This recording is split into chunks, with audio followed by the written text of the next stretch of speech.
చర్చలకు కేంద్ర బిందువుగా మారిన తిరువూరు ఎమ్మెల్యే కొలికపొడి శ్రీనివాసరావు టీడీపీ క్రమశిక్షణ కమిటీ ముందు హాజరయ్యారు. క్రమశిక్షణ కమిటీ కొలికపొడి నుంచి వివరాలు తీసుకోనుంది. అనంతరం సీఎం చంద్రబాబుకు నివేదిక అందించనుంది. కొలికపొడి వ్యవహార శైలిపై తీవ్ర అసంతృప్తితో ఉన్న చంద్రబాబు ఇటీవల తీరు మార్చుకోవాలని గతంలోనే సూచించారు.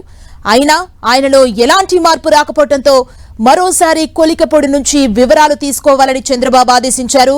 ఈ క్రమంలో ఇవాళ క్రమశిక్షణ కమిటీ ఎదుట కొలికపొడి విచారణకు హాజరయ్యారు. ఇదే అంశానికి సంబంధించి మరింత సమాచారం మా ప్రతినిధి రవిచంద్ మనకు అందిస్తారు. రవిచంద్, సుమా, కొద్దిసేపటి క్రితమే కొలికపూడి శ్రీనివాసరావు పార్టీ క్రమశిక్షణ కమిటీ ముందు హాజరయ్యారు.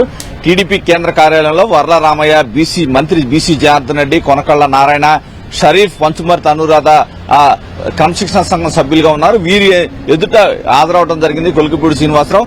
ఈ మధ్య కాలంలో తిరువూరు నియోజకవర్గంలో గోపాలపురం అనే గ్రామంలో జరిగిన విషయానికి సంబంధించి ఈ రోజు ప్రధానంగా వీరు నివేదిక కోరారు. ఏదైతే గోపాలపురం గ్రామంలో వైసీపీకి సంబంధించిన ఒక నేతపై కొలికపూడి దాడి చేశారని ఒక వార్తలు వస్తూ ఉన్నాయి. ఈ నేపథ్యంలో ఏదైతే ఆ వైసీపీ కార్యకర్త భారీ ఆత్మహత్యకు ప్రయత్నించింది, ఇది కొంత వివాదంగా మారింది. ఆ రోజే ముఖ్యమంత్రి చంద్రబాబు కూడా దీని పట్ల వివరణ తీసుకోవాలని ఆదేశాలు జారీ చేశారు.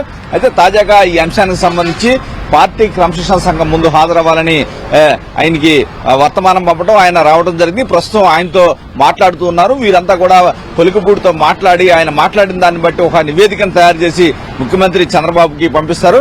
అయితే వీనిపై చర్యలు తీసుకోవాలా లేదనేది చంద్రబాబు నిర్ణయం తీసుకునే అవకాశం ఉంది. అయితే గత కొంతకాలం నుంచి ఏదైతే ఈయన 2024 ఎన్నికల్లో గెలిచినప్పటి నుంచి కూడా తిరువూరు నియోజకవర్గంలో వివాదాలు అయితే కొనసాగుతున్నాయి. గతంలో అనేక సార్లు పార్టీ కార్యాలయానికి కూడా కొలికపూడిపై ఫిర్యాదులు అయితే చేస్తూ ఉన్నారు. గతంలో కూడా టీడీపీ కార్యకర్త సంబంధించిన ఒక నేత భార్య కూడా ఆత్మహత్యకు ప్రయత్నించింది. నేపథ్యంలో తరచుగా వివాదాలు చెలజరుగుతున్నాయి. గతంలో కూడా పార్టీ పెద్దలు ఏదైతే రాష్ట్ర అధ్యక్షుడు పల్లా శ్రీనివాసరావు నాయకత్వంలో ఒక టీం కూడా ఈయన పిలిపించి కొలికపూడిని పిలిపించి మాట్లాడడం జరిగింది. అప్పటి నుంచి నేను ఇక్కడి నుంచి అందరితో కలుపుగోలుగా ఉంటాను, ఎటువంటి వివాదాలకు తావివ్వనని చెప్పి హామీ ఇచ్చారు. కానీ తరచుగా ఇటువంటి వివాదాలే చెలరేగడంతో పార్టీ హైకమాండ్ తిరువూరు వ్యవహారాల పార్టీ హైకమాండ్ కి తలనొప్పిగా మారాయి. ఈ నేపథ్యంలో అక్కడ వ్యవహారాలను సెట్ చేయాలని చంద్రబాబు భావిస్తున్నారు. అందువల్ల ఈ రోజు ఫైనల్ గా ఆయన్ని పిలిపించి అసలు ఏం జరుగుతుందో తిరువూరులో మొన్న జరిగిన ఘటనకి బ్యాక్గ్రౌండ్ ఏంటి అనేది కూడా తెలుసుకుని ఈయన వాదన ఏదైతే ఎమ్మెల్యే చెప్తున్న వాదన మొత్తాన్ని కూడా వినిపించబోతున్నారు. వాస్తవాలు కూడా తెలుసుకుని ఒక నివేదిక రూపంలో క్రమశిక్షణ కమిటీ చంద్రబాబుకి నివేదిక ఇవ్వబోతుంది.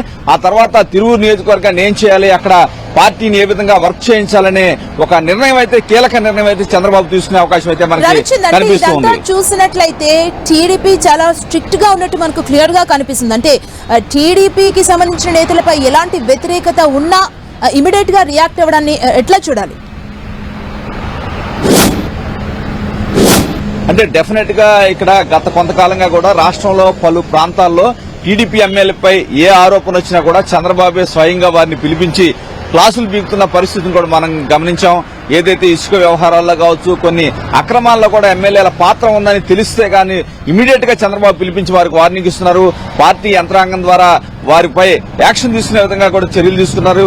ఈ మధ్య కాలంలోనే ఆదిమూలాలను కూడా పార్టీ అంటే సత్యవేడ్ ఎమ్మెల్యే ఆదిమూలాలను కూడా ఆ పార్టీని సస్పెండ్ చేసిన పరిస్థితుంది. అటువంటి కఠిన నిర్ణయాలు అయితే చంద్రబాబు తీసుకున్నారు. ఎట్టి పరిస్థితుల్లో పార్టీ క్రమశిక్షణకు ఉల్లంఘిస్తే ఒప్పుకోమని కూడా ఆయన కఠిన చర్యల ద్వారా చెప్తున్నట్టు మనం గమనించాలి. ఈ నేపథ్యంలో మంత్రులకు సైతం వార్నింగ్లు ఇస్తున్న పరిస్థితిని మనం గమనించాలి. మొన్న జరిగిన మీటింగ్ లో కూడా మంత్రులకు సంబంధించి కూడా ఆయన సీరియస్ వార్నింగ్ ఇచ్చారు. ఈ విధంగా ఎమ్మెల్యేలు ఎవరైనా సరే గాడి తప్పితే కఠిన చర్యలు ఉంటారనే సందేశాన్ని ముఖ్యమంత్రి చంద్రబాబు ఇస్తున్నారు. ఈ నేపథ్యంలో తిరుగు వ్యవహారాన్ని కూడా ఇక క్షమించము, పార్టీ క్రమశిక్షణ లోబడి పనిచేయాల్సిందని కూడా చెప్తూ ఉన్నారు.